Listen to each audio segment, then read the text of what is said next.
This was it. I swallowed hard and walked back to the sink. My legs felt weak, like they didn't want to carry me. I picked up the test with shaking hands. 2 pink lines. No pale maybe line. No guessing. No. Is that really there? They were clear. Strong. The answer was loud. Positive. For a few seconds I just stared. My mind went blank. It was like my thoughts had all been turned off. Pregnant. The word felt huge. Bigger than the room. Bigger than me. I sat down on the floor again and leaned my head back against the wall. I didn't cry. Not yet. I was too shocked even for tears. I thought of Jake. I grabbed my phone. My first instinct was to tell him. He had to know, right? This was his life too. I opened our chat. Our last messages were light and flirty. A joke about a show we watched. A heart emoji he had sent me. Just 2 days ago, everything felt normal. I typed, "Hey, are you free to talk? It's important." I stared at the message for a second, then hit send. I waited. 10 minutes. Nothing. I called him. It rang and then went to voicemail. "Hey, it's Jake. Leave a message." I hung up without saying anything. I told myself he's probably busy. Maybe he's with a friend. Maybe his phone died. Maybe he's sleeping. I sent another text. "Please call me when you can. It's serious." Still nothing. The silence started to feel heavy. The bathroom felt smaller. The lines on the test were still staring at me from my hand. My mind started to race again. I remembered all the times he had gone quiet. All the plans he had canceled. All the sorry something came up messages. What if this time the something was me? I tried to breathe slowly. In, out, in, out. My stomach turned. I was scared of the test. Scared of the baby. Scared of Jake. Scared of a future I couldn't see clearly. I put the test back in the box and hid it in the bottom drawer of my bedside table, under some old socks. It felt like I was trying to hide the truth, but I knew deep inside that it was too late. That truth was now living inside me. I pulled my knees to my chest and wrapped my arms around them. For the first time since I found out, a tear slipped down my cheek. Then another. And then they wouldn't stop. I wasn't ready to be a mother. I could barely take care of myself. I still sometimes forgot to pay my phone bill on time. How was I supposed to take care of a tiny human? But at the same time, somewhere very deep inside, something small and soft started to move in my heart. Not a kick. Not yet. Just a quiet thought. There is a baby inside me. My baby. I didn't know if I wanted to smile or scream. If you're watching or reading this and thinking I was stupid, I understand. Part of me felt that way too. But life isn't always neat and planned. Sometimes things happen in messy, scary ways, and you only understand them later. That night, alone in my room, with the test hidden in my drawer and my phone silent in my hand, I realized something important. Nothing in my life would ever be the same again. I lay down on my bed, still in my clothes, and stared at the ceiling. The room was dark, but my mind was wide awake. I kept checking my phone every few seconds, waiting for it to light up with Jake's name. It didn't. Minutes turned into hours. At some point, I fell asleep with the phone pressed to my chest. When I woke up, there were no missed calls. No new messages. Just the same quiet screen. My heart sank. A part of me had really believed that when I told him, he would say, "Okay, we'll figure this out together." A part of me had believed in the dream he had painted. The house, the future, the one day we'll have kids. Now I wasn't so sure. I did something I didn't want to do but had to. I opened the chat again and typed a new message. "I need to see you. Today. Please. It's really important." This time, after a few minutes, he replied. "Can't now. Busy. What's up?" My chest tightened. I stared at the words. How was I supposed to say this in a text? "It's not something I can text," I wrote back. "Can we meet after work?" "Fine," he replied. 7 p.m. at the cafe near the office. Just like that. No heart, no smile, no joke. Just a time and place. I tried not to read too much into it. Maybe he was just in a rush. Maybe he was tired. Maybe. The whole day at work, my stomach twisted. I made mistakes, sent emails to the wrong people, typed the same sentence twice. My boss asked if I was okay. I said I was fine. I wasn't. At 6:45 p.m., I was already sitting at a small table in the corner of the cafe. My hands were sweating. I kept wiping them on my jeans. I ordered water because I was too nervous to drink coffee. Every time the door opened, I jumped a little, hoping it was him. At 7:05, he walked in. He looked the same as always. Same jacket, same walk, same easy smile. But when his eyes met mine, I saw a small flicker of something. Confusion, maybe. Or distance. He sat down across from me. "You look like you haven't slept," he said. "What's going on?" I opened my mouth, but no sound came out for a second. My throat felt dry. I took a sip of water. "There's something I need to tell you," I said quietly. He leaned back in his chair. "Okay." "I'm late," I said. He frowned. "Late for what?" I took a deep breath. "Not like late to a meeting. I'm late. My period. And I took a test." I watched his face change slowly, piece by piece, as he understood. "And?" he asked, but I could already see in his eyes that he knew the answer. "It was positive," I whispered. "I'm pregnant, Jake." The word hung in the air between us. For a long moment he didn't say anything. He just stared at me. The noise of the cafe faded. I could hear my own breath. I could hear my heart. Finally he said, "Are you sure?" I nodded. "I took the test. Twice." He rubbed his hands over his face and sighed. This is a lot." "I know," I said quickly. "I'm scared too. I'm not ready for this," he said. "I mean, we aren't even living together. I have plans, Anna.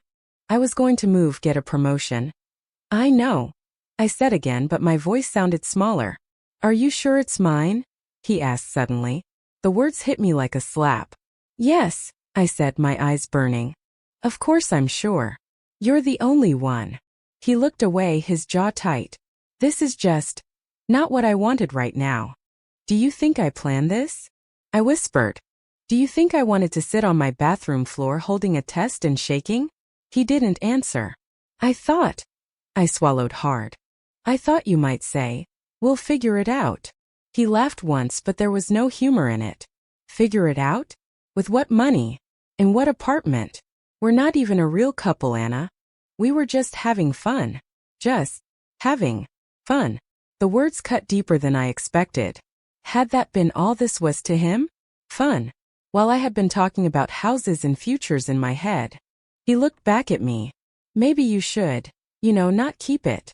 I stared at him. For a second I thought I had heard him wrong. "What?" "I'm just saying," he said, his voice low. "You're young. I'm not ready. This will ruin everything. Your life, my life. Maybe it's better if you just deal with it now before it's too late. Deal with it. Like it was a problem to fix. Like it wasn't already growing inside me." Tears were building in my eyes, but I blinked them away. I didn't want to cry in front of him. "Not now. I don't know what I'm going to do yet," I said. "But this is not just your decision. It's my body. My life. My baby." He shook his head. "I can't do this." "Can't do what?" I asked. "This. Father stuff. Family stuff. I'm not that guy, Anna." I felt like I couldn't breathe. "So what are you saying?" He stood up, picking up his jacket. "I need time to think." "Jake, please. I'll call you," he cut in, not looking me in the eyes. I need space." And then he walked out of the cafe, leaving me sitting there with a half-full glass of water and a heart that felt like it was breaking in slow motion. People around me kept talking, drinking coffee, laughing. Life went on like nothing had happened. But inside me, everything had changed. I went home that night feeling empty and heavy at the same time. I lay on my bed and put my hand on my stomach. There was a life inside me. And the person who had helped create it had just walked away. I didn't sleep much that night. Or the next. Or the one after that. I waited for his call, his message, some sign that he cared. 3 days later I finally got one. A short text. "I can't be part of this. I'm sorry. No we. No us. Just I and this," like it was a thing, not a child. I stared at the message until the letters blurred. I wanted to scream. I wanted to throw my phone. I wanted to go back in time and erase every moment I had spent thinking we had a future. I didn't reply. There was nothing left to say. So there I was. 24. Pregnant. Alone. No plan. No partner. And still somehow with a tiny heartbeat growing inside me. I didn't know it then, sitting in that emptiness, but that night was not the end of my story. It was the very beginning. In the next part of my story, I'll tell you what happened when I finally told someone else. Someone who didn't just walk away. I'll tell you about the choice I had to make, the decision that would change everything for me and for the little life inside me. Because that moment on the bathroom floor? That was when my life broke in two. The life before I knew I was a mother. And the life after. I stared at Jake's last message for so long my eyes hurt. I can't be part of this. I'm sorry. That was it. No call. No long talk. Just one short line that felt like someone had dropped a brick inside my chest.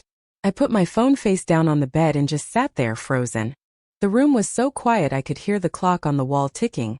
Like it was counting the seconds of this new, strange life I hadn't asked for.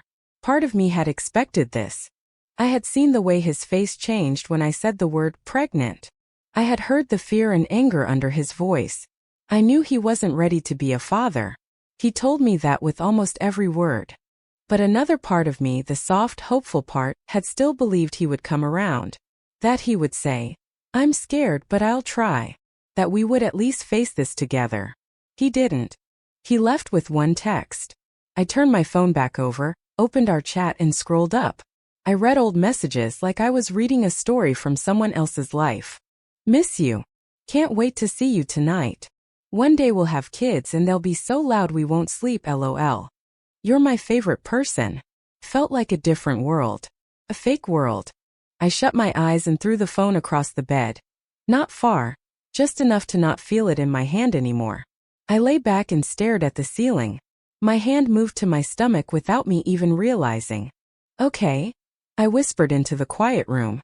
It's just us now. Saying those words out loud made something inside me twist. Fear, yes, but also something else.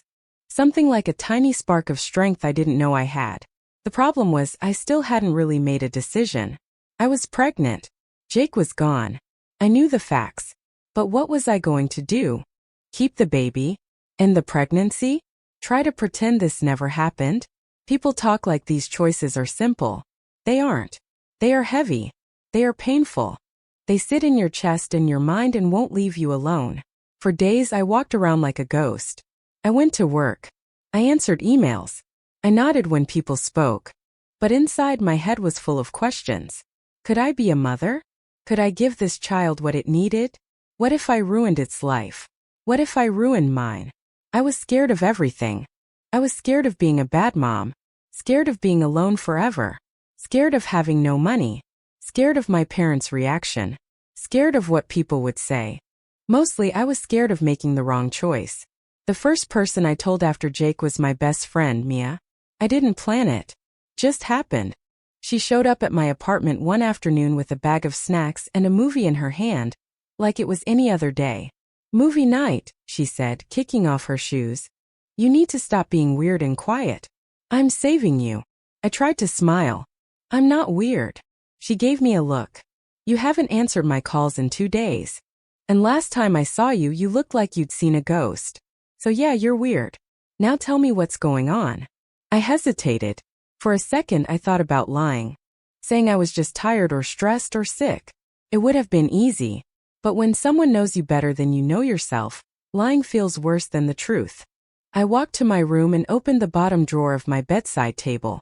The test box was still there, under my socks, exactly where I'd hidden it. My hand shook as I took one of the sticks out. The 2 pink lines were faded now, but still there. Still clear. Still true. I walked back to the living room and sat down next to Mia. She looked at my face, then at my hands, then slowly took the test from me. For a moment she said nothing. Her eyes moved over the lines. Twice. 3 times. Then she whispered, "Oh my God." Tears started to burn my eyes, but I blinked them back. "Yeah." She looked up at me. "Anna, are you pregnant?" I said, the word hurting and healing at the same time. "Yes." She covered her mouth with her hand. "How far?" "I don't know exactly. Maybe a few weeks. I haven't seen a doctor yet." "Does Jake know?" she asked quietly. I laughed, but it sounded bitter. Yeah, I told him. And he said he can't do this. That he's not ready. That maybe I should deal with it. Mia's face changed. Anger flashed in her eyes. He said that. I nodded. That coward, she snapped. I swear if I see him, it doesn't matter, I cut in softly. He's not here. He made his choice. She put the test down carefully like it was something fragile, and turned fully toward me. What about you? She asked. Have you made yours? I swallowed hard. No, what are you thinking? She asked, her voice gentle now. I don't know, I said honestly. Part of me thinks I can't do this. I don't have enough money, I don't have a partner, I don't even have my own house. How am I going to raise a child? What if I can't give it what it needs? And the other part? She asked. I put my hand on my stomach again. The other part already feels like this is my baby. Like it's not just a mistake. Like it's a person. And that part of me feels like if I end this, I'll break something inside myself that I can't fix later. Mia's eyes softened. I'm scared either way, I said. If I keep the baby, I'm scared. If I don't, I'm scared. There is no easy way. She didn't try to give me a quick answer. She didn't say, you should do this, or, you should do that. She just sat there and listened, which I needed more than anything. I can't decide for you, she said finally. No one can. This is your body, your life, your future. But I can tell you this. Whatever you decide, I'm here. You're not going to go through it alone, okay? Tears finally fell. I didn't even try to stop them. Thank you, I whispered. She pulled me into a hug. You're stronger than you think, Anna. You always have been. Later that night, after she left, I lay in bed and stared at the ceiling again. I couldn't stop thinking about what she'd said. Your life. Your future. I had spent so much time thinking about Jake. About my parents. About other people's views. I hadn't really sat with myself and asked, what do you want? So that's what I tried to do. I turned off my phone, closed my eyes, and imagined different futures. In one, I wasn't pregnant anymore. I went back to my normal life. Work, home, sleep, repeat. Maybe in a few years I met someone else. Maybe I had a proper family one day. It was safe. Controlled. No baby now, no struggle now. But when I pictured that future, something inside me felt hollow. Like a missing piece that I couldn't name. In another future, I kept the baby. I saw myself bigger, rounder, holding my back and complaining about pain. I saw myself in cheap baby stores counting every coin. I saw myself tired, waking up at 3 a.m. to feed a crying newborn. I saw myself alone at birthday parties, school events, meetings with teachers. There was a lot of fear in that picture. A lot of stress, a lot of how will I do this? But there was also something else. I saw a little hand holding my finger. I saw a tiny face sleeping on my chest. I saw first steps, first words, small drawings on the fridge. I saw love. That future wasn't safe. It wasn't easy. But it was full. Loud. Real. And I realized something that almost scared me more than anything. Deep down, I wanted that second future more. Took a few more days. A few more nights of crying. A few more moments with my hand pressed to my stomach, whispering to a baby that couldn't hear me yet. But slowly my decision started to grow. I was at the kitchen table one morning, staring at a cold cup of coffee, when it finally came out of my mouth clear and strong. I'm going to keep the baby. I said it to the empty room. To myself. To the little life inside me. And for the first time it didn't feel like a question. Felt like a promise. Right after I said it, I felt scared. Really scared. But I also felt something else. A strange, quiet kind of power. People may walk away. Money may run low. Life may get hard. But this decision was mine. The next big step was the one I had been dreading the most. Telling my parents. I love my mom and dad. But I also know them. I knew this news would shake their whole world. They had their own dreams for me. Finish school. Get a good job. Get married. Then one day have kids. My life had skipped a few steps. I called my mom first. Hey mom. I said, trying to keep my voice steady. Hi honey, she said. Everything okay? You sound different. I'm fine, Elid. Can I come over tonight? I need to talk to you and dad. It's important. There was a short silence. Of course. We'll be here. All day my stomach was in knots. I couldn't focus on anything. I played different versions of the conversation in my head over and over. In one they shouted. In one they cried. In one they told me to leave. In another they hugged me immediately. My brain went through every possible reaction. When I got to their house that evening, the sky was already dark. The porch light was on. My childhood home looked the same, but I felt like a stranger standing in front of it. I took a deep breath and went inside. My mom was in the kitchen finishing dinner. My dad was at the table reading the newspaper like always. "Hey, sweetie," Mom said, wiping her hands and giving me a quick hug. "You want to stay for dinner?" "Sure," I said, even though my stomach was too tight for food. We sat down. We talked about normal things at first: work, the weather, some neighbor drama. I pushed my food around my plate without really eating. My mom watched me quietly. "You barely touched your food," she said. "Are you okay, Anna? You look pale." I put my fork down. My heart started to race.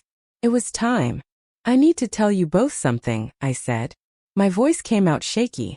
"Please, just let me finish before you say anything, okay?" They exchanged a look. My dad folded his newspaper and set it aside. "Okay," he said slowly. "We're listening." I took a deep breath. My hands were trembling in my lap. "I'm pregnant," I said. Silence. The word just hung in the air. My mom blinked like she didn't understand. "What?" I'm pregnant, he repeated. I took Tess. "I'm sure." My dad's face went hard and still. He leaned back in his chair. "How far along?" he asked, his voice low. "I don't know exactly," I said. "Maybe 6 or 7 weeks." My mom's eyes filled with tears. Who is the father?" she asked, though I knew she already guessed. "Jake," I said softly. "The boy from your office," my dad said. "The one you've been seeing for a few months?" I nodded. "Where is he?" my dad asked. "Did he come with you?" "No," I said. My throat tightened. "He doesn't want to be involved." My dad's jaw clenched. "Of course," he muttered. "Coward." My mom covered her mouth. Tears started rolling down her cheeks. "Anna," she whispered.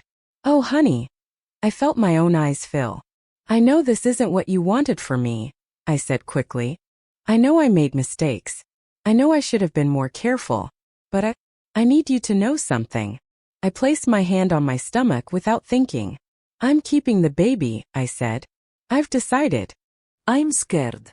I don't know how I'm going to do it. But I know I want to try. I already feel connected. I can't explain it. But I can't get rid of it. I know it's going to be hard.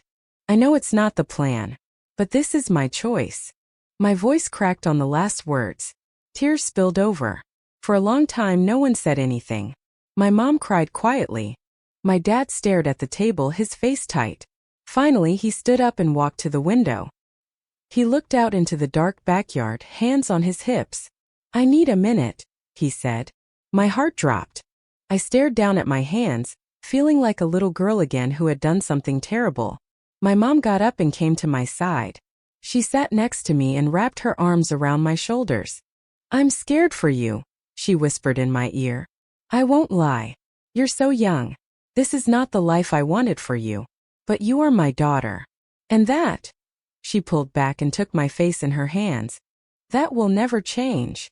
I started to cry harder. "Are you mad at me?" "I'm mad at the situation," she said. "I'm mad at that boy. But you? No. You're still my little girl." I nodded, unable to speak. My dad turned around slowly. His face looked older, tired. There were tears in his eyes too, which I wasn't used to seeing. He walked back to the table and sat down. "Okay," he said quietly. "You're an adult. You made a choice. I may not agree with how you ended up here, but I respect that you're taking responsibility." He looked me straight in the eyes. "I won't pretend I'm happy about this," he said. "I'm scared too. For you. For that baby. But if you're really doing this, you won't do it alone." My breath caught. "What do you mean?" "You can stay here for now," he said. "Until you figure things out. We'll help with doctor visits. With whatever we can. It's not going to be easy, Anna. But we're your parents. Our job isn't to love you only when things are perfect. My mom nodded, fresh tears in her eyes. We'll figure it out. Together. I broke then. Really broke.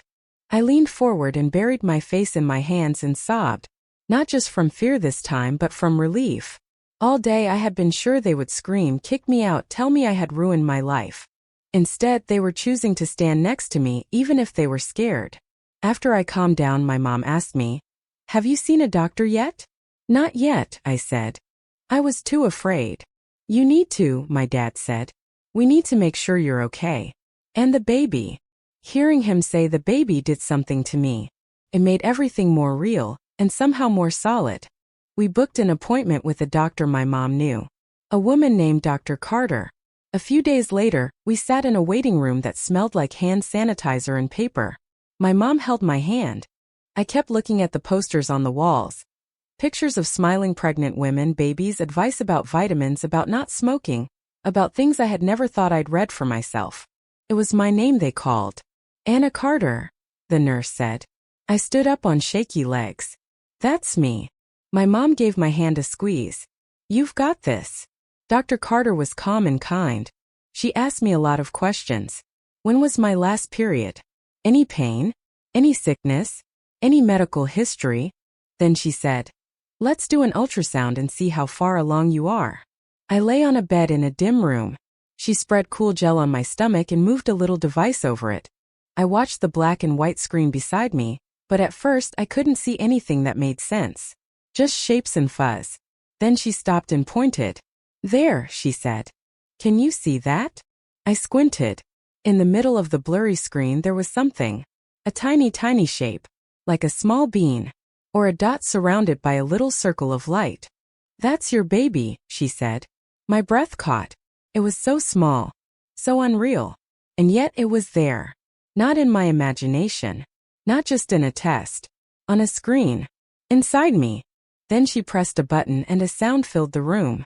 Thump, thump, thump, thump, thump. Fast. Strong. Tiny. "The heartbeat," Dr. Carter said, smiling. "Looks good." I started to cry before I could stop myself. My mom took my hand again. She was crying too. I had heard a lot of sounds in my life. Music. Traffic. Laughter. Tears. But nothing had ever sounded like that. Like hope. Like fear. Like responsibility. Like love. It was real now. This was not just a situation. Not just a problem. Not just something to deal with. This was a life. My baby's life.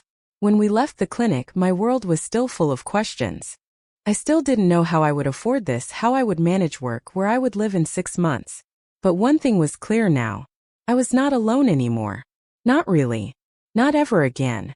As we drove home, my mom watched me from the passenger seat. "What are you thinking?" she asked. I put my hand on my stomach and watched the city move outside the window. "I'm thinking," I said slowly, "that my life just changed forever." In the next part of my story, I'll tell you about what came after that first heartbeat, the morning sickness, the money problems, the little kicks that made me cry, and the day something happened that almost took my baby away from me before I ever got to meet them. I didn't sleep much after that first doctor visit. Every time I closed my eyes, I heard it again. That fast little heartbeat, thump, thump, thump, thump, echoing in my head like a song I couldn't turn off. It made everything feel different. I had walked into that clinic scared and unsure. I walked out still scared but also connected. Before, the baby had been an idea, problem, a question.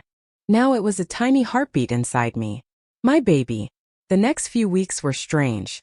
My life looked mostly the same from the outside. I still woke up, went to work, answered emails, watched TV at night. But inside, everything was changing. My body, my thoughts, my future. The pregnancy symptoms hit hard. I had always heard about morning sickness, but I didn't know it could last all day. Some days I woke up feeling okay. Other days, the smell of toast made me run to the bathroom. One morning I was on the bus to work when a wave of nausea hit me out of nowhere. The bus was crowded, hot, full of different smells. Perfume, sweat, food. All of it mixed into one horrible cloud. My stomach twisted. I pressed my lips together and tried to breathe slowly. In, out, but the bus hit a bump and that was it. I called out to the driver to stop and barely made it onto the sidewalk before I threw up behind a tree. People stared. Some looked away like they didn't see me. A few gave me strange looks like I was drunk at 8 a.m. None of them knew I was carrying a tiny heartbeat inside me. I wiped my mouth with a tissue and leaned against the tree, breathing hard. Get used to it, I told myself. This is your new normal. At work, it didn't get easier. Sitting at my desk, I'd sometimes feel fine. Then 5 minutes later I'd be freezing, then sweating, then close to tears for no reason. One time I cried because our office ran out of my favorite tea. Just tears. Over tea. My boss didn't know yet. I hadn't told anyone at work. I didn't know how. I was afraid they'd see me as weak or lazy or a problem. I started keeping crackers in my drawer. I sipped water all day. I made excuses to step away when I felt sick. Some days I thought, how am I ever going to do this for 9 months? But then I would remember that sound, that heartbeat, and I'd whisper in my mind, we're okay. We'll get through this. At home, my parents tried their best. My mom, Sarah, started cooking healthier meals, and every time I came over, she would say things like, you need protein, and, did you take your vitamins? My dad, Mark, was quieter about it. He didn't talk a lot about the baby, but I'd catch him doing small things. Fixing the old rocking chair. Checking prices of car seats online. Watching me with a worried, gentle look when I thought he wasn't. One evening, I walked into the house and saw him holding a tiny pair of baby socks at the kitchen table. He quickly set them down when he saw me, like he'd been caught doing something embarrassing. Whose are those? I asked even though I knew. He cleared his throat. I saw them at the store. They were on sale. I thought you might need them. Picked them up. They were so small they could fit in the palm of my hand. 2 soft, white socks that looked like they belonged to a doll. I swallowed past the lump in my throat. Thank you, Dad. He nodded and looked away, pretending to be very interested in the mail. But I saw his jaw move like he was holding something in. We still had hard moments. Some nights, he and my mom argued quietly in their bedroom. About money. About me. About the future. I heard parts of it through the wall. She's our daughter, my mom would say. We can't turn our back on her. We're not young anymore, my dad would answer. We can't raise a baby again. She has to stand on her own feet too. Those talks hurt even though I understood. I had changed their retirement plans with one positive test. I hadn't meant to, but I had.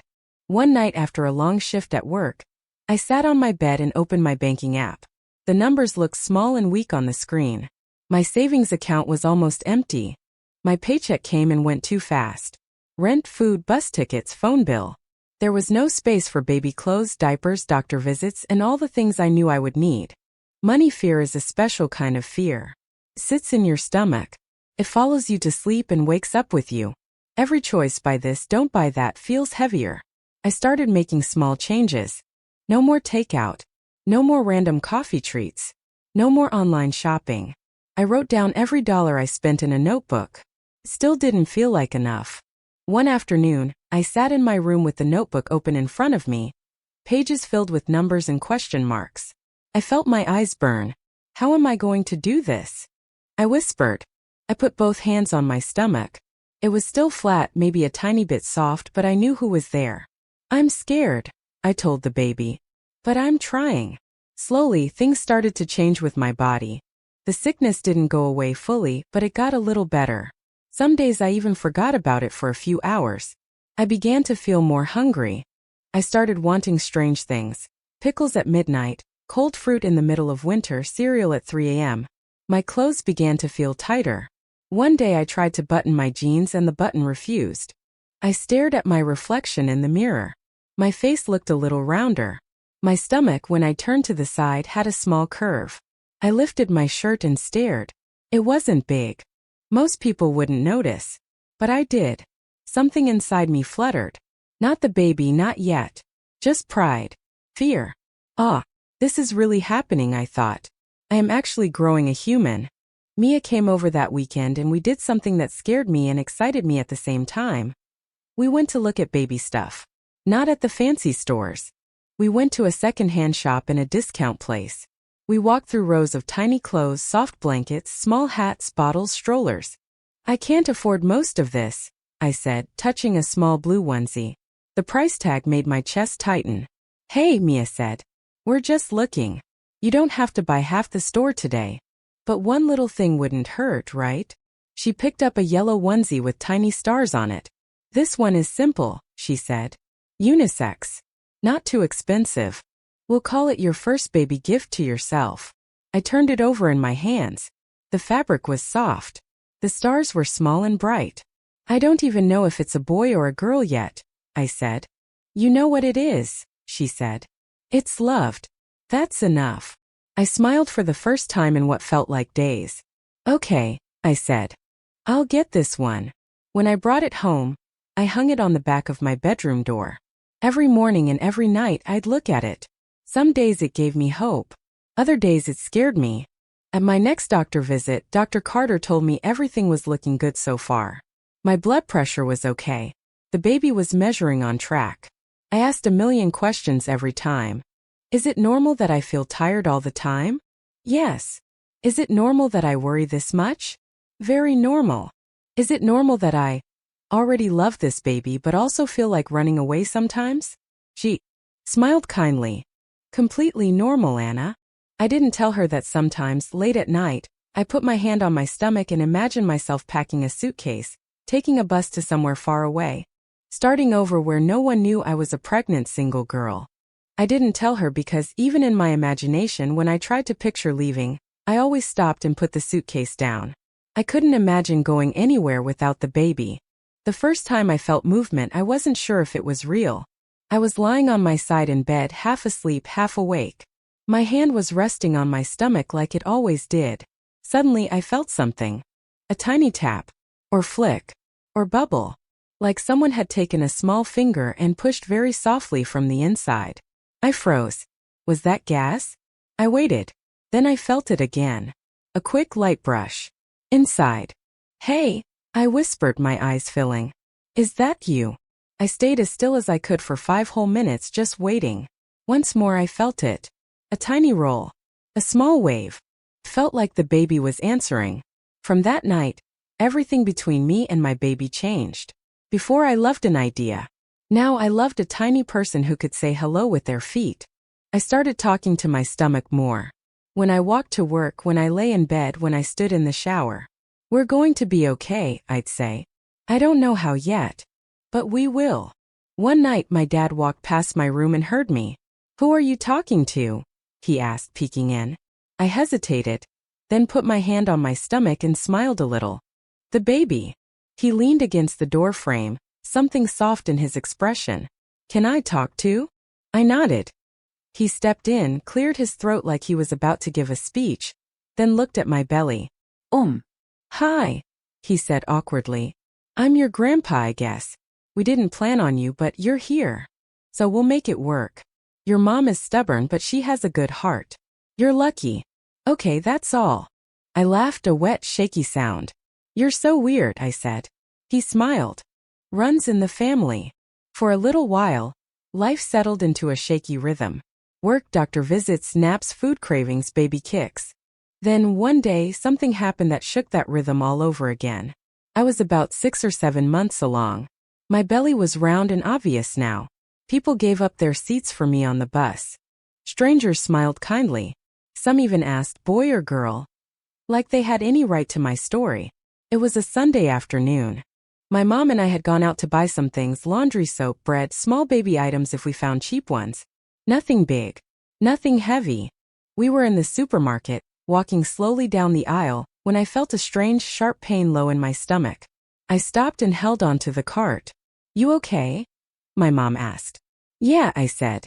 I think so. Just a cramp. I took a few breaths and kept walking. For a few minutes I felt normal again. Then it came back. This time stronger. It wasn't like the stretching pain I had felt before. This was deep. Tight. It wrapped around my whole lower belly and back like a fist and squeezed. I grabbed the cart tighter. My vision blurred for a second. My mom turned, saw my face, and her eyes widened. Anna. I don't feel good, I said. My voice sounded far away. It hurts. Where? She asked. I put a hand on my belly. Here. Like a really bad period cramp. But stronger. She looked down at the belly, then around at the store. We're going to the hospital, she said. Now.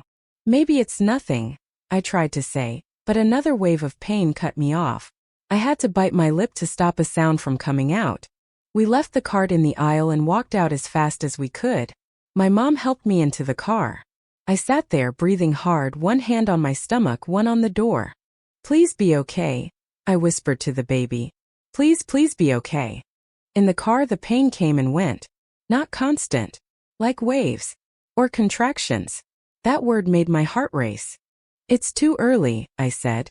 It's not time. It can't be time.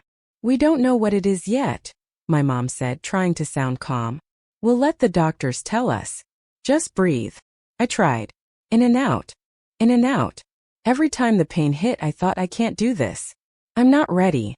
It's too soon. At the hospital, they rushed me into a small room. A nurse took my blood pressure, my temperature, asked me 1,000 questions. Any bleeding? A little this morning, I said quietly, remembering a light stain I had told myself didn't matter. On a scale of 1 to 10, how bad is the pain? 7, I said. Sometimes 8. How far along are you? About 7 months, I think. I don't know exactly. They put 2 belts around my belly. One to listen to the baby's heartbeat, one to track contractions. The machine next to me started drawing lines on a paper, up and down, up and down. I watched the screen with wide eyes. Is the baby okay? I asked. Is the heartbeat okay? The nurse glanced at the monitor. Heartbeat looks good, she said. That's a very good sign. A small bit of air came back into my lungs. But you are having contractions, she added. My chest tightened. What does that mean? Am I in labor? It might be early labor, she said. Or it could be your body reacting to stress, dehydration, or something else. The doctor will come and talk to you. My mom came to my side and took my hand. Breathe, she said softly. Just keep breathing. I tried to count the seconds between each wave of pain. I tried to listen to the steady sound of the baby's heartbeat through the monitor. I tried not to cry. 10 minutes felt like an hour. Finally, Dr. Carter walked in. She smiled, but I could see concern in her eyes. Hi, Anna, she said. Let's see what's going on here. She checked the monitor, asked the nurse a few things, then turned to me. You are having some contractions, she said. But your cervix isn't very open yet. That's good. It means we might be able to stop this. Stop what? I asked. My voice sounded small and scared, like a child's. Your body is trying to start labor a little early, she said gently. It happens sometimes. We're going to give you some medicine to calm the contractions and some fluids, and we'll watch you and the baby very closely. The goal is to keep that baby inside a bit longer. Okay? I nodded, but tears spilled out anyway. Did I do something wrong? I asked. Did I walk too much? Did I eat the wrong food? Did I? No, she cut in quickly. This is not your fault, Anna. You didn't cause this. Sometimes the body just does things we don't understand. You've been doing a good job taking care of yourself and the baby.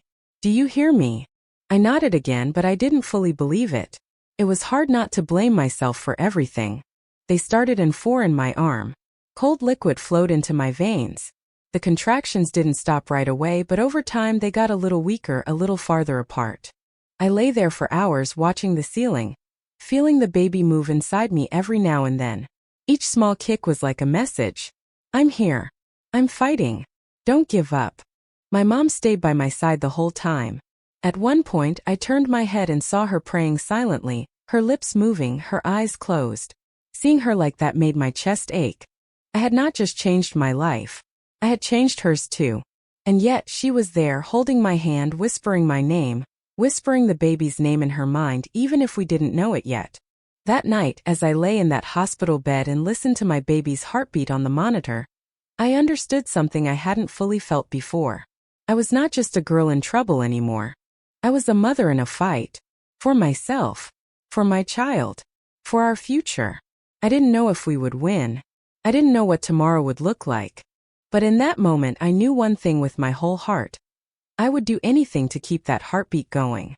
Anything. In the next part of my story, I'll tell you what happened after that night in the hospital, how the doctors tried to keep my baby inside longer, How I had to change my whole life to protect this tiny person. And how, even with all the fear, some of the most beautiful moments of my pregnancy were still waiting for me. The beeping of the hospital monitor became a kind of music that night. Beep, beep, beep. Each sound matched the tiny heartbeat inside me. Fast, steady, stronger than I felt in that moment. I lay there on the narrow bed, one hand on my stomach, the other in my mom's. The 4 bag above me dripped slowly, clear liquid sliding down into my vein. Every time a small wave of pain came, my body tensed. I stared at the green lines on the screen, rising and falling, marking my contractions. I was scared to even breathe too hard. Scared I would somehow push my baby out too soon. At some point in the night, Dr. Carter came back to check on me. Her face looked tired but calm. "How are you feeling now?" she asked. "The pain is still there," I said honestly. "But not as strong as before." She nodded, looking at the monitor. "That's good. The medicine is helping. We're going to keep you here for a while, okay? We want to make sure things stay calm." I swallowed. "Is my baby okay?" She gave me a small warm smile. "The heartbeat looks good. Very strong. Your baby is fighting. You just need to rest and let your body do its job." Rest. It sounded so simple, but rest is hard when you're afraid. When the room finally got quiet and the nurse dimmed the lights, my mom leaned her head back against the chair and closed her eyes. "You should sleep," I whispered. She shook her head. "I'm fine." "You're not," I said softly. "You've been here all day." She opened her eyes and looked at me.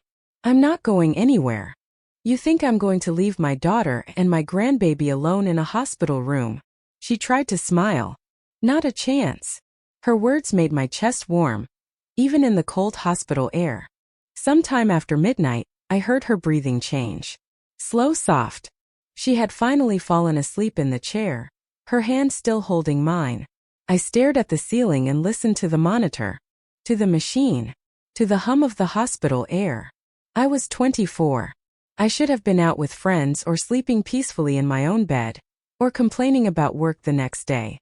Instead, I was in a gown with wires on my belly, praying that the baby inside me would stay put a little longer.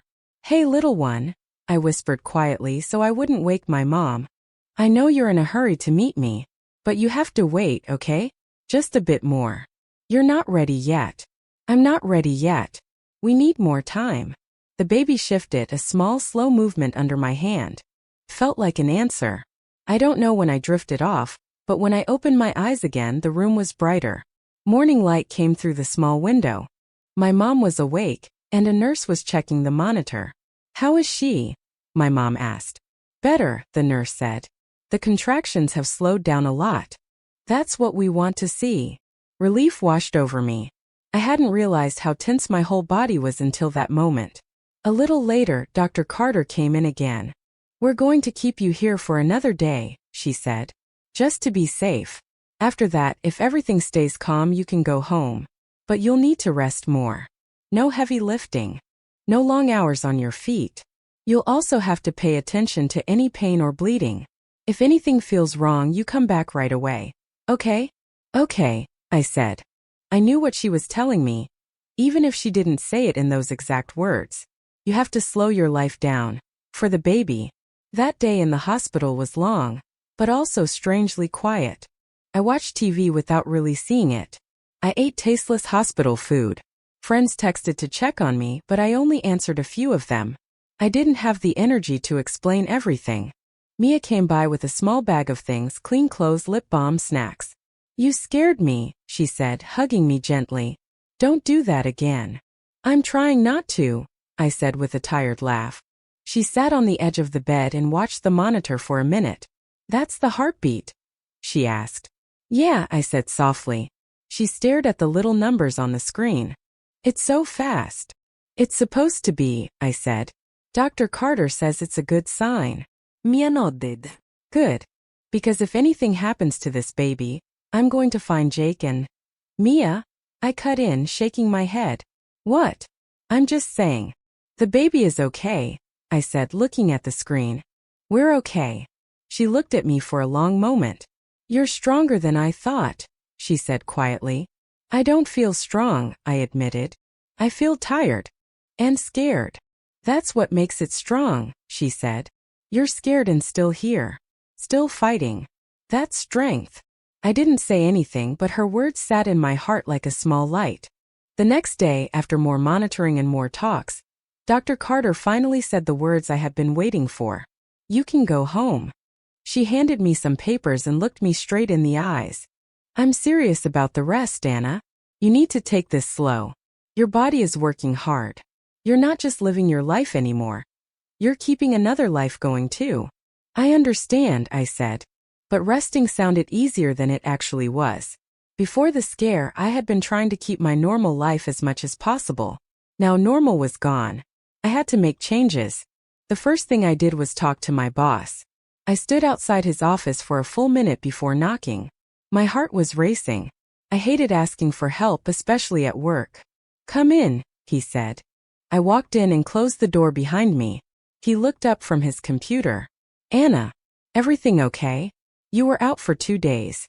You look pale. I took a deep breath. I need to tell you something. He waited. I'm pregnant, I said. I'm a little over 7 months along. His eyebrows shot up. Oh, wow. Congratulations. Thank you, I said. I had a scare. Some early contractions. The doctor said I need to take it easier. Less standing. Fewer late hours. I wanted to ask if it's possible to adjust my tasks a bit. He leaned back in his chair, thinking. For a moment I braced myself for the worst. For a we can't do that. For a maybe this job isn't for you right now. But instead he sighed and nodded. We'll figure something out, he said. You've been a good worker. We can move some things off your plate. Have you thought about when you'll go on maternity leave? I hadn't. Not really. The hospital scare had made everything feel more urgent, but I hadn't planned dates. I don't know yet, I said. Maybe in a month? We'll talk about it, he said. For now, no heavy lifting. No staying late. If you feel sick or in pain, you go home. That's not a request. It's an order. I let out a breath I didn't realize I was holding. Thank you, I said. When I left his office, I felt lighter. Not because everything was perfect, but because I wasn't hiding anymore. At least not there. At home, my parents were even more protective after the hospital. My mom wouldn't let me lift laundry baskets. She told me to sit while she cooked. If I stood for too long, she'd appear behind me and say, "Sit. The baby doesn't need you to be a hero." My dad fixed the old couch so it was more comfortable. He brought home extra pillows for me to prop behind my back. Sometimes their worry felt like a warm blanket. Sometimes it felt like a cage. One afternoon I sat on the couch watching dust float in a beam of sunlight, and I suddenly started to cry. Not from pain. Just from everything. My mom walked in and saw my tears. She rushed to sit beside me. What's wrong? She asked. Are you in pain? Do we need to go back? No, I said quickly, wiping my face. It's not that. I'm just tired of feeling like I can't do anything. I used to walk around, go places, do stuff. Now I sit and rest and wait. She sighed softly. I know. It's hard. But this is a short season, Anna. Few more weeks. And then your whole life will be different again. That's what I'm scared of, I said. What if I'm not ready? What if I mess it up? She took my hand. You are never fully ready. No mother is. Not even the ones who plan it all. You just learn as you go. You love them. You show up. You make mistakes. You try again. That's all any of us can do. Her words sank into me slowly. Simple. Honest. Days turned into weeks. The contractions stayed away. My belly grew heavier, rounder. My feet started to swell. None of my old shoes fit. I moved slower, like the world was underwater. With every passing day, I felt the baby more. Rolling. Stretching. Kicking. Sometimes a little foot pressed so hard against my side I could see a tiny bump on my skin. I pushed back gently. Hey, I'd say. There's not that much space in there. Be nice. At night, when I couldn't sleep, I would lie on my side and wait. Soon enough, the baby would start moving like they knew I was awake. One night I whispered, Are you going to be a night owl like your dad? Because I'm not ready for that. Then I paused. I didn't talk about Jake much anymore. Not out loud. Not even in my own head. At first, he had been a shadow over every thought. What would he say? What would he do? Now his name felt like an old word. A past life. I knew he knew nothing about the hospital scare. He knew nothing about the nights I lay awake, counting kicks and listening to the baby's heartbeat in my memory. He knew nothing about my parents buying baby socks or my dad talking to my belly. He had walked away, and I was finally starting to walk forward without looking back. But that didn't mean I never had weak moments. Once late at night I scrolled through our old texts again. I read the sweet messages, the jokes, the promises. I thought about sending him a picture of my belly, or a short message. We almost lost the baby, but we didn't. I imagined what he might say. No answer. I told you I wasn't ready. Why are you telling me this? Or maybe, I'm glad you're both okay. But in the end I didn't send anything. I turned off my phone, put my hand on my stomach and said, we don't need him to be okay. We just need us. One of the best moments of my pregnancy came at another checkup with Dr. Carter. I was far enough along now that we could know the baby's sex if we wanted to. Some people like to wait and be surprised. I thought I might be one of them.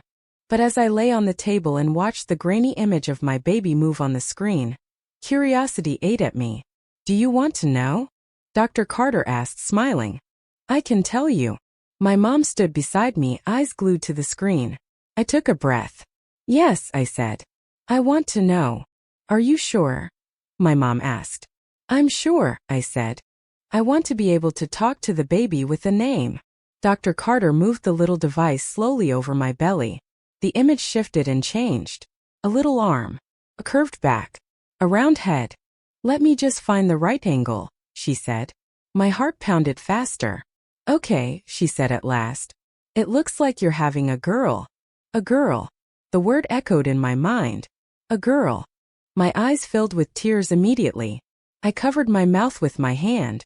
A girl, my mom repeated, her voice shaking. Yes, Dr. Carter said. Congratulations. A baby girl. I couldn't stop smiling, even as tears slipped down my face. A daughter.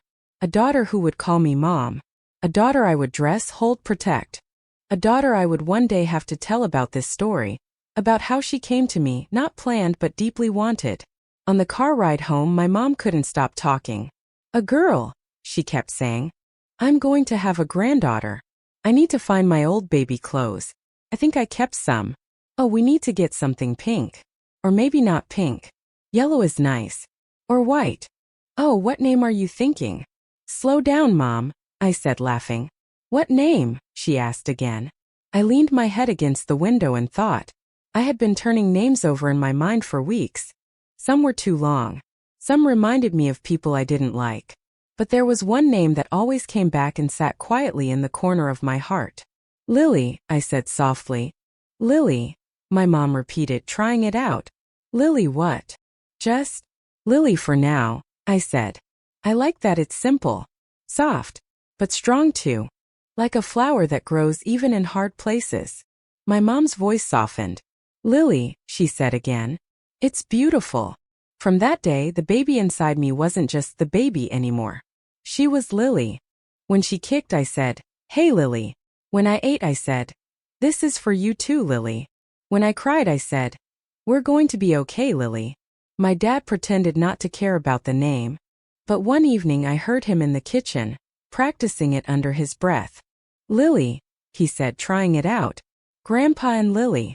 Yeah, that sounds right. Near the end of my pregnancy, the days felt both very long and very short. My body hurt in new ways. My back ached all the time. My ankles were like balloons. I couldn't tie my own shoes. Sometimes I sat on the couch and laughed at how hard it was just to stand up. Other times I cried because I was tired and heavy and hot, and scared of what was coming. Labor. People told me stories. Some were beautiful. Some were terrifying. You watched videos. I read articles. I heard the words contraction, dilation, epidural, emergency. So many times they lost their meaning and then got it back again. One night, lying awake in bed, I whispered, Lily, I'm going to be honest. I'm scared of the pain. She kicked me gently in response. But I will go through it, I said. Because on the other side of that pain is you. That thought became my anchor. Pain then baby. Fear then love. Tears then a tiny hand in mine. My due date was getting closer, and every day felt like waiting for a storm I could not see. I looked for signs everywhere. A strange pain? Maybe it was time. More pressure? Maybe it was time. A strong kick? Maybe she was saying, I'm ready. But days passed and she stayed inside. My body ached, my heart raced, but she waited. On the last checkup before my due date, Dr. Carter smiled as she listened to Lily's heartbeat. Almost there, she said. Any questions? I had 100. I asked only one. How will I know it's really time? I said. She smiled. You'll know. When it's real labor, it doesn't stop. It gets stronger. It has a pattern. And when you feel that, you call us and you come in. I nodded, trying to look braver than I felt. That night at home, I stood in Lily's tiny corner of the room. My parents and I had cleared a space for a small crib, some shelves, and a few baby things. It wasn't a full nursery like you see in photos. It was simple, but it was hers. Her yellow onesie with stars was folded on the shelf. Tiny socks sat in a basket. A small stuffed bear my dad had found at a thrift store lay in the crib. I ran my fingers over the crib rail. Soon, I whispered.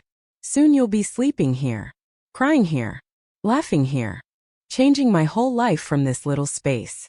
I climbed into bed and turned off the light. My body was tired, my bones heavy, my eyes sore. As I drifted toward sleep, Lily rolled inside me, slow and strong like a wave. You and me, kid, I whispered in the dark. Just you and me. I had no idea that the very next time I woke up in that bed, everything would be different. That my life was about to split open again, in the hardest and most beautiful way. In the next part of my story, I'll tell you about the night it finally happened. The first contraction. The rush to the hospital. The hours of pain that felt like they would never end. And the moment they placed Lily in my arms, and the whole world went quiet for just one perfect second. The night it started didn't feel special at first. It was just another late evening. I was huge, tired, and uncomfortable. My back hurt. My feet were swollen. I fell asleep sitting up on the couch because lying flat made it hard to breathe. My due date was close. So close that every little ache made me wonder, is this it? Most nights it wasn't. It was just my body complaining about carrying Lily around all day. That night I went to bed around midnight. I turned off the light, shifted from one side to the other, tried to find a position where my belly didn't feel like a heavy rock. I finally settled on my left side, one pillow under my head, another under my knee, one behind my back. I put my hand over my stomach like I always did. Good night, Lily, I whispered. If you want to come soon, please be kind to me, okay? She gave me one small kick like a little tap. Then she got still. I must have drifted off because the next thing I remember is waking up to a weird, tight feeling in my lower belly. Not sharp like the scare before. Different. Deeper. I opened my eyes and stared at the clock. 2:17 Uhr nachts. The pain wasn't terrible, just strong. My whole stomach went hard for about 30 seconds, then softened again. I lay there waiting. Maybe it's just a Braxton Hicks contraction, I thought. Fake labor. Practice. I had heard about those. Practice contractions your body does before the real thing. I closed my eyes again, but I couldn't fall back asleep. 10 minutes later it came again. The same tight, pulling pain. My stomach turned into a rock, then relaxed. I checked the time. 2:27 am. I told myself not to overreact. The last time I rushed to the hospital it wasn't real labor. I didn't want to be that girl again. So I waited. 10 minutes later. 2:37 am. Another one. I sat up slowly and swung my legs over the side of the bed. The room was dark and quiet. I could hear a faint snore from my dad's room down the hall. My mom's soft breathing. The house was asleep. I put my feet on the floor and just sat there for a moment, listening to my body. Okay, I thought. If this is real, it won't stop. It will get stronger. I stood up and walked to the bathroom. As I moved, I felt a bit of pressure low in my belly, like gravity was pulling Lily down. I used the toilet, washed my hands, and looked at myself in the mirror. My face looked tired and a little pale. My hair was messy. My belly was round and full, the skin stretched tight. I think this might be it, I whispered to my reflection. Are you ready? I didn't feel ready. Not at all. But my body didn't care if I was ready. On my way back to bed, another contraction hit. This time I had to stop walking. I held onto the door frame and breathed slowly. In, out, in, out. It hurt more than the last one. The pain wrapped around from my back to my front, like a belt that was being pulled tighter and tighter. When it passed, I checked the time again. 2:47 am. Exactly 10 minutes again. I went back to bed, but I didn't lie down. I sat up with my back against the headboard, one hand on my stomach, the other holding my phone. I opened the Notes app and started a list. Contraction. 2:17 contraction. 2:27 contraction. 2:37 contraction. 2:47. I felt like someone in a movie, timing contractions like they always show. Didn't feel real, but it was. At 2:57 another one came. Stronger. I couldn't talk during it. I just breathed. By 3:30 they were about 7 minutes apart. By 4 o'clock, 5 minutes apart. The pain was building slowly like a wave, getting taller and taller. I couldn't ignore it anymore. I reached over and turned on my bedside lamp. The soft light filled the room. Mom! I called quietly. No answer. Mom! I said a little louder. That time I heard movement in the hall. A moment later, my door opened and my mom appeared, sleepy and worried, hair messy, wearing an old t-shirt. What's wrong? She asked. Is it the baby? I nodded, trying to stay calm. I've been having contractions. For about 2 hours. She came to the bed quickly. How far apart? 5 minutes now, I said. Maybe less. They're getting stronger. As if to prove my point, another one hit. I grabbed the side of the bed and bent forward slightly, breathing hard. My mom's face changed.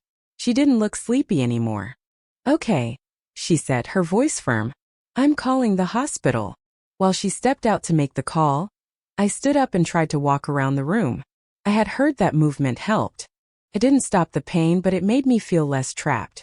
When my mom came back, she said, "They said it sounds like early labor. We should come in.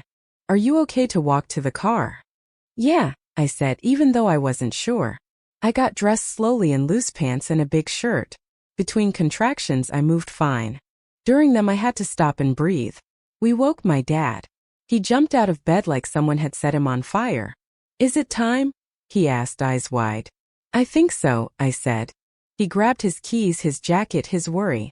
In less than 5 minutes, we were in the car. The streets were almost empty.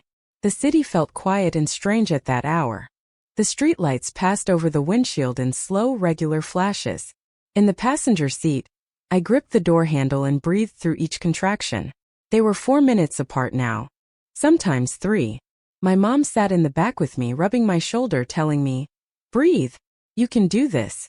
In through your nose, out through your mouth." I tried to remember all the things I had seen in videos. Relax your jaw. Breathe slow. Don't fight the pain. Let it move through you. It hurts, I said once, my voice small. I know, she said.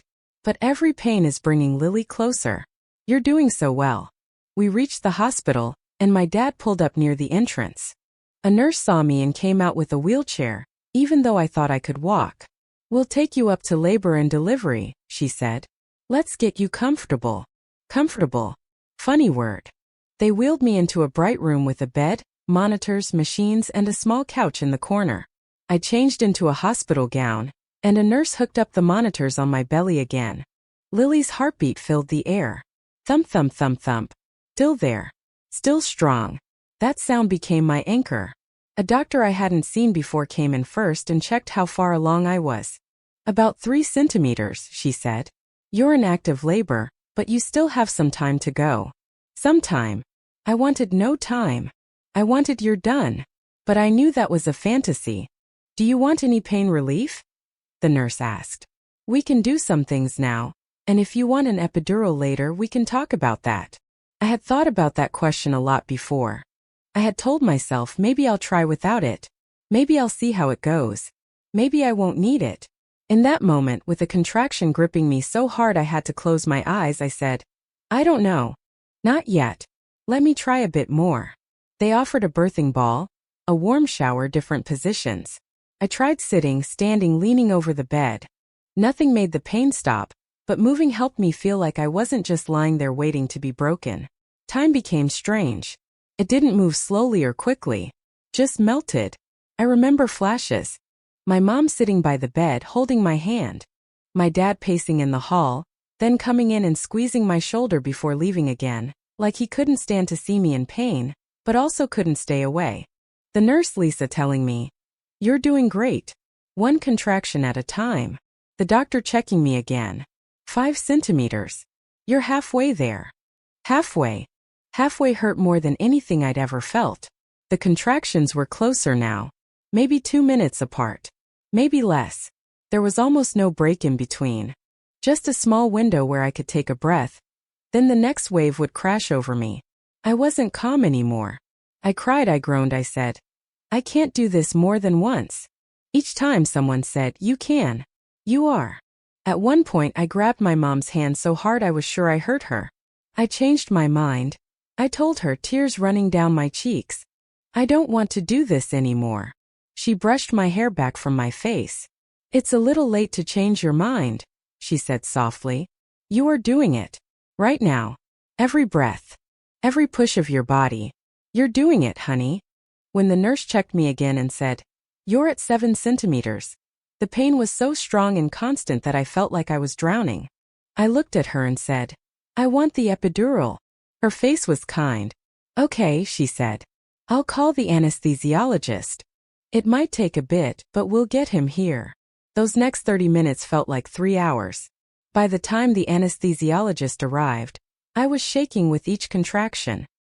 He explained things in a calm, quiet voice as he prepared the needle. "You'll need to hold very still, okay?" he said. "I know it's hard with the contractions, but I'll work between them." I sat on the edge of the bed, hunched over, my mom in front of me holding my shoulders. Nurse Lisa stood on the side. "Breathe," my mom whispered. "You're almost there." I felt a pinch, then pressure, then nothing. Slowly, like a curtain closing, the sharp edges of the pain started to soften. The contractions didn't stop. I could still feel them, deep and dull. But the worst of the pain faded away. I could breathe without wanting to scream. I could open my eyes and see the room again. "Better?" the anesthesiologist asked. "Yes," I said, tears of relief leaking out. "Thank you." After that, time blurred again, but in a different way. I was still working, still breathing, but the pain wasn't breaking me apart anymore. I could talk between contractions. I could rest a little. My dad came in and kissed my forehead. "You're so strong," he said, his eyes shiny. "I'm proud of you, kiddo." I don't remember when exactly Dr. Carter came in, but when she did, I almost cried with relief. Seeing her familiar face made me feel safer. "Hi, Anna," she said, smiling. "Looks like someone is ready to meet you soon." She checked me. "Almost 10 centimeters, she said. "We're very close. When you start to feel pressure, like you need to push, you tell me." Pressure. That word stayed in my mind. For a little while I just rested. Lily's heartbeat kept filling the room. My mom dozed in the chair. My dad sat on the couch, pretending to read something on his phone but mostly staring at me. Then it hit. A different kind of feeling. It wasn't just pain anymore. It was like my whole body was trying to push Lily down and out on its own. An intense pressure, low in my body. "I feel it," I said, my voice shaking. "The pressure. I feel like I need to push." Dr. Carter came back quickly. She checked me one last time. 10 centimeters, she said. "Okay, Anna. It's time." Time. I had been waiting for that word for 9 months. Now that it was here, I felt both terrified and ready. Nurse Lisa adjusted the bed. They helped me pull my legs up. The bright lights above the bed came on stronger. The room seemed smaller, more focused. "Okay," Dr. Carter said, moving into position. "When you feel the next contraction, I want you to take a deep breath and push like you're trying to push the baby down and out. We'll guide you. You're not alone." My mom moved to one side of the bed, holding my hand. My dad stayed near the door, torn between staying and giving us space. "You can stay," I told him, breathing hard. "If you want." He nodded and stayed, his face pale but determined. The next contraction came like a wave. I grabbed my mom's hand and pushed with everything I had. My face got hot. I felt like my head might explode. "Good," Dr. Carter said. Again. Push, push, push. I did. Then I stopped to breathe. Then another contraction. Another push. Time disappeared again. It felt like I had been pushing for hours. I kept thinking, I can't do it, I can't do it, I can't. Then Nurse Lisa said, "You're doing it. Look how far you've come." At one point I cried, "I'm so tired." "I know," my mom said. "But you're so close. One push at a time, Anna. One at a time." Then suddenly everything changed. Instead of just pressure, I felt a strong burning stretch unlike anything before. "It burns," I gasped. "That's the baby's head," Dr. Carter said. "That's the ring of fire. It means you're almost there. Don't be afraid of it. Use it." Ring of fire. That's what it felt like. A circle of burning pain, intense and sharp. But under the pain there was something else. I felt Lily moving down. I felt my body opening. I felt the end of one life and the beginning of another, all in that one wild moment. "Okay," Dr. Carter said calmly but quickly. "One more big push, Anna. Everything you've got. Let's meet your baby." The contraction came. I grabbed my mom's hand so hard her knuckles went white. I pressed my chin down, closed my eyes, and pushed harder than I had ever done anything in my life. I felt something slide. A strange, huge pressure left my body. And then the room filled with a sound I will never ever forget. A loud, sharp cry. Lily's cry. I opened my eyes. For a second, everything went quiet in my mind. The pain, the fear, the noise of the machines, they all fell away. All I saw was a tiny, slippery, crying baby in Dr. Carter's hands. "Happy birthday, little one," she said, before placing the baby on my chest. Warmth. That was my first thought. She was so warm. So small. So real. Her skin was a little red and wrinkled. Her hair was dark and damp. Her eyes were squeezed shut tight. Her mouth was open wide, crying like the world had offended her. I burst into tears. Lily. Subat. Bubby. It's me. It's Mommy. As soon as I said Mommy, something inside me broke open and filled up at the same time. Like my heart had just expanded and there was no going back. My mom was crying. My dad was wiping his face over and over, pretending it was sweat. Nurse Lisa was smiling. Even Dr. Carter had a soft look in her eyes. Lily's little hand opened and closed against my chest. Tiny fingers. Tiny nails. I touched one finger to her hand, and she grabbed it with surprising strength. "You're so strong," I whispered. "You're here. You did it." No, I thought a second later. We did it. All those nights of fear. All the days of sickness. All the quiet talks in the dark. All the kicks and rolls and scares. They had all led here. To this moment in this room with this little girl on my chest. I don't know how long I lay there just staring at her. The nurses did things around us, delivered the placenta, cleaned up, checked my blood pressure, checked hers. They spoke in low voices. I barely heard them. All I could see was Lily's face. Her tiny nose. Her little lips. The way she calmed down a little when I talked to her. "It's okay," I whispered again and again. "You're safe. You're home." I thought about all the people who hadn't been there. Jake. For a brief moment anger flashed through me. Anger that he had missed this. Anger that he had left me to do this alone. Then I looked down at Lily again, and the anger faded like smoke. He wasn't here. But we were. Me. Lily. My mom. My dad. The people who had actually stayed. I realized in that moment that Lily was not missing anything essential. She had love. She had arms around her. She had a heartbeat under her ear. She had a family. Later, when they took her to weigh her and measure her, the room felt too quiet. Too empty. "How much?" I called, trying to sound calm. 6 pounds 9 ounces, Nurse Lisa answered. 19 inches long. She's perfect. Perfect. They wrapped her in a small blanket and put a tiny hat on her head, then placed her back in my arms. I pressed my lips to her forehead and closed my eyes. "I'm going to mess up sometimes," I whispered into her soft skin. "I'm going to be tired and scared and unsure. But I'm going to try my best every single day. I promise you that." She made a small sound like a sigh, and for a second I felt completely still inside. All the noise of my life, the worries about money, the hurt from Jake, the fear of the future went quiet. All that mattered was this. Her. Me. Now. A little later, when everything had settled, my mom sat on the side of the bed and stroked my hair. How do you feel? She asked. Tired, I said. And full. Like my heart is too big for my chest. She smiled. That's what being a mom feels like. My dad came closer and looked at Lily, his eyes bright. Hey Lily, he said softly. I'm your grandpa. We've been waiting for you. He touched her tiny foot and laughed a little. So small, he whispered. I looked around that room at my family, at my baby, at my own tired face in the small mirror opposite the bed. For the first time in a very long time, I didn't feel broken. I felt whole. In the next and last part of my story, I'll tell you about the days after Lily's birth. The first night in the hospital, taking her home, facing the world as a single mom for the first time. And the moment I realized that even though my life was nothing like I had planned, it was exactly the life I was meant to have. The first night after Lily was born felt like a strange dream. The room was dim, quiet, and warm. My body was exhausted in a way I had never known before. Every muscle hurt. My eyes were heavy. My back ached.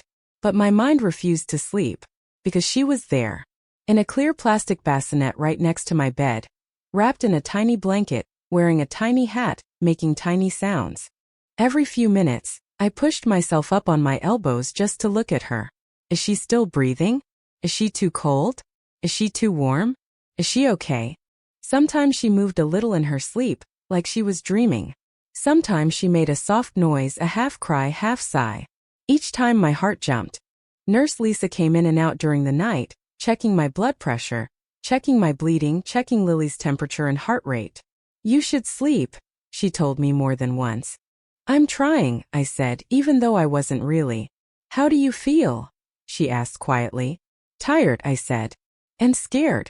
What if I do something wrong? She smiled gently. Every new mom is scared. That's normal. You're doing fine. You love her. That's the most important part. The rest you'll learn. At some point, Lily woke up more fully and started to cry. A thin, insistent sound that felt like it went straight into my chest. The nurse helped me sit up and showed me how to hold her, how to feed her, how to support her tiny head. She doesn't know what she's doing either, the nurse said. You're both learning together. I looked down at Lily's face while she ate, her eyes closed, her mouth working slowly, her tiny hand resting on my skin. You're new at this, I whispered. I'm new at this too. We'll figure it out. I promise. Around dawn, after everyone had come and gone and checked us again, there was a quiet hour where the room finally settled. My mom had gone home to shower and rest. My dad had gone to get more clothes. It was just me and Lily. She was sleeping against my chest, her ear over my heart.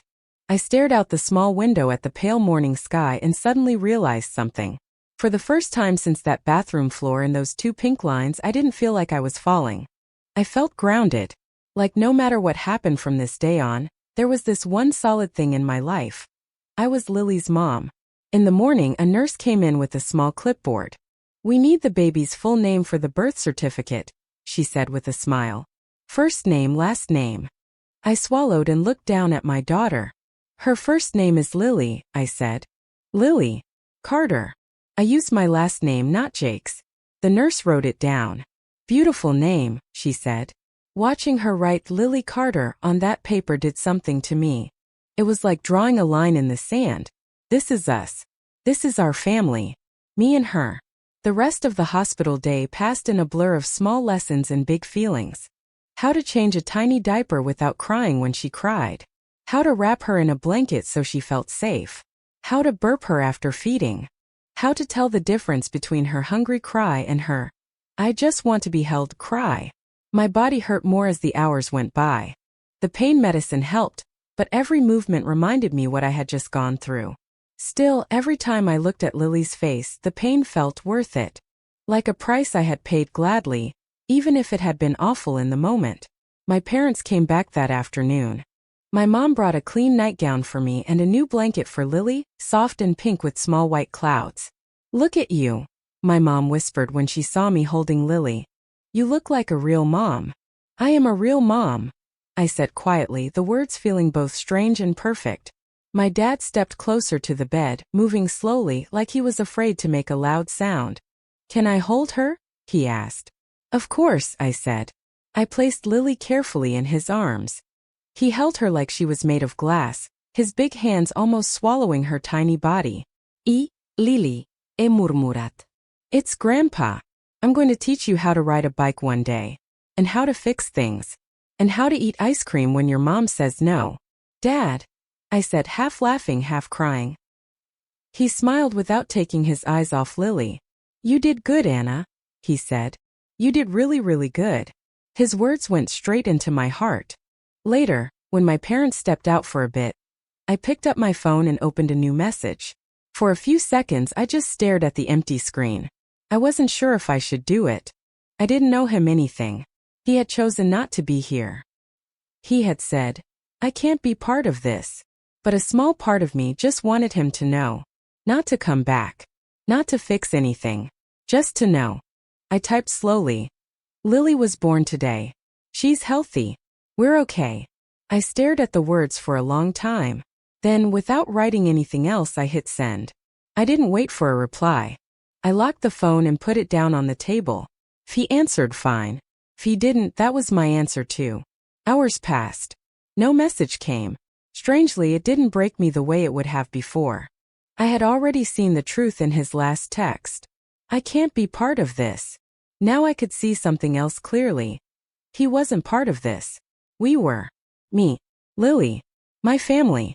The friends who had stood by me. The people who had shown up. The next day, the nurse came in and said, "If all your tests look good, you and Lily can go home later today." Home. The word scared me more than I expected. In the hospital, help was a button away. Nurses checked on us.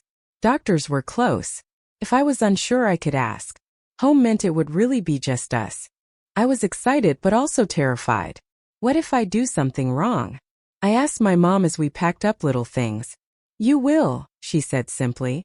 I looked at her, shocked. She smiled. "We all do. Every parent makes mistakes. That's part of it. You fix what you can, you try again, and you love them. That's all you can do." Before we left, the nurse placed Lily in a small hard plastic car seat. She looked tiny inside it, like the seat was too big for her. "Is that safe?" I asked, worried. The nurse adjusted the straps. "She's good," she said. "Babies look small in car seats. That's normal. You're all set." We signed some papers. I changed into my clothes slowly, one careful movement at a time. My body felt like it belonged to someone else. Sore, loose, empty without Lily inside. Yet full because I was still carrying her in my arms. As my dad pushed me in the wheelchair toward the exit, Lily sleeping in the car seat on my lap, the automatic doors slid open. Cold air brushed my face. The sky outside was bright. Normal life was happening, cars passing, people walking, phones ringing. It felt strange that the world hadn't stopped. Didn't everyone know something huge had just happened? Didn't they see I was not the same girl who had entered this hospital? We got to the car, and my dad installed the car seat with serious focus. He checked the straps 3 times. My mom hovered, giving directions. "Click it here. Make sure it's tight." No, taiter. I watched them argue gently over tiny details and felt my heart fill again. We drove home slowly. Every bump in the road made me nervous. "Careful," I kept saying. "I'm going under the speed limit," my dad replied. "If I go any slower, we'll cause traffic." Lily slept through the whole ride, her little mouth slightly open, her chest rising and falling. When we reached the house, my dad carried the car seat inside while my mom held my arm and walked me in carefully. "Welcome home, Lily," my mom said softly as we stepped through the door. We placed the car seat on the floor in the living room and just stared at her for a minute. It felt strange that this small person was now part of this space. Our space. My space. My mom helped me to the couch and put a pillow behind my back. I sank down slowly, feeling the tiredness in my bones. Then she placed Lily in my arms again. There I was, in the same living room where I had cried months ago about being late, about being scared, about Jake leaving. And now I was holding the reason I had kept going. The first day at home was a blur of feeding, changing diapers, and trying to understand Lily's sounds. Her hunger cry was sharp and loud. Her tired cry was softer and slower.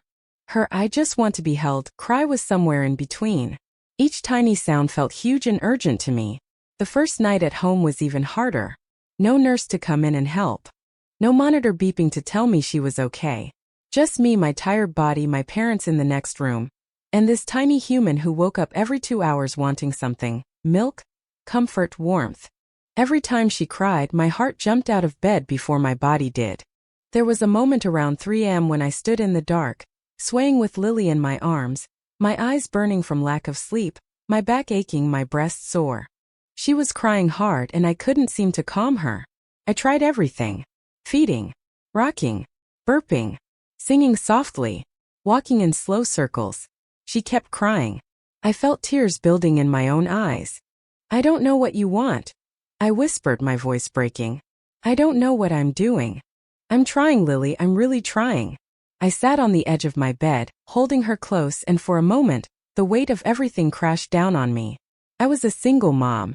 I had no partner to hand her to when I felt tired. No one to share those 3 a.m. moments when the baby wouldn't stop crying. I thought, I can't do this. I'm not strong enough. I'm going to fail her. As I cried quietly, rocking her, my mom appeared at the doorway, sleepy and worried. "Give her to me," she said softly. I handed Lily over, my hands shaking. My mom held her against her chest and started humming an old song she used to sing to me when I was a child. A slow, gentle sound. Lily's cries softened. She still fussed, but the sound changed. Within a few minutes, she calmed down and fell asleep against my mom. "See," my mom whispered. "Sometimes it just takes another pair of arms." "I'm sorry I woke you," I said, wiping my face. "You didn't wake me," she replied. "I was awake. I could hear you from my room." "I don't know if I can do this," I admitted. "I feel so weak." She sat beside me with Lily in her arms. "Anna, listen to me," she said. "You just grew a human for 9 months.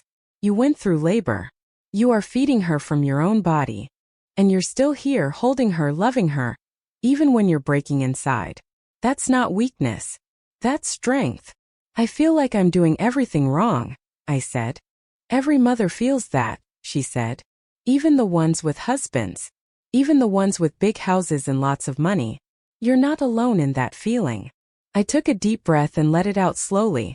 "I'm scared," I said again. "I know," she answered. "But you're not doing this alone. You have me. Your dad. Mia. And now," she smiled softly, looking at Lily's tiny face, "you have her. She will teach you as much as you teach her." Her words didn't magically fix my tiredness or my fear, but they made it easier to breathe. The next days were a messy mix of good moments and hard ones. Good moments. The first time Lily opened her eyes and really seemed to look at me. The way her tiny fingers wrapped around my thumb. Her soft little sighs when she fell asleep after feeding. My dad dancing slowly in the living room with her, humming some old song. Hard moments. The nights I got only 1 hour of sleep. The worry over every little cough, every sneeze. The sting in my chest when I saw other families, mom, dad, baby, on social media. The times I passed a mirror and almost didn't recognize my own body. A few weeks after Lily was born, I got a message. Jake. His name on my screen made my stomach twist. The message was short. "Got your text. Hope she's okay." That was it. No, "How are you?" No, "Can I see her?" Nothing. I stared at the words for a long time. I could have answered and sent a picture. I could have said, "She's beautiful. Her name is Lily. She's your daughter too." But I thought about all the nights he hadn't called. About the months he had been silent. About the day he had said, "I can't be part of this." He had made his choice. Now I had mine. I typed, "She's healthy. We're okay." Then I put my phone down and turned my attention back to Lily, who was lying on the bed, looking up at the ceiling with wide, curious eyes. In that moment I realized something important. I didn't need him to complete our story. Our story was already moving forward without him. One afternoon, Mia came over with grocery bags in her hands and took over my kitchen. "You look like a zombie," she said kindly. "Sit. I'll cook. You hold the baby." "Yes, boss," I said, laughing weakly. As she stirred something on the stove, she looked over at me. "Do you ever regret it?" she asked quietly. "Keeping the baby?" Doing this alone. I looked down at Lily, sleeping on my chest, mouth slightly open, her tiny eyelashes resting on her cheeks. Honestly, I said, I regret some choices I made before. I regret giving my heart to someone who didn't hold it carefully. I regret not seeing the red flags sooner. But when it comes to her, I shook my head. No. Not for a second. Mia nodded slowly. I didn't think so, she said. But I wanted to hear you say it. I kissed the top of Lily's head. I don't know what my life would be without her now, I said. I can't even imagine it. There were still days when fear came back. Like when I thought about money and the future. Going back to work. Finding childcare. Being both mom and dad. Signing school forms one day. Answering questions like, where is my daddy? But each time fear rose up, I tried to bring myself back to one simple truth. I had made it this far. From a cold bathroom floor and 2 pink lines, to a hospital room and a first cry, to my living room couch with a baby sleeping on my chest. I had made it. Not perfectly. Not easily. Not without tears and doubts. But I had made it. And I wasn't alone. Not really. I had Lily. I had my parents. I had Mia. I had myself. One evening, a few weeks after Lily's birth, I sat alone in my room. Lily was asleep in her crib, just a few feet away. The house was quiet. I picked up my phone and opened the camera. I flipped it to face me and looked at my reflection on the screen. I saw a young woman with dark circles under her eyes, hair in a messy bun, an oversized shirt and a tired face. But I also saw something new. Strength. Lines of strength around her eyes. A new kind of softness in her expression. A quiet, deep love that hadn't been there before. I hit the record button and started talking like I was talking to my future self. Or to someone out there who might need to hear it one day. My name is Anna, I said softly. I'm a single mom. I didn't plan this. I was scared. I felt alone. The father left. I thought my life was over. I paused, glancing at the crib in the corner. But today I held my daughter and realized something. I continued. My life is not over. It's just different. Harder, yes. But also more full than it has ever been. I took a breath.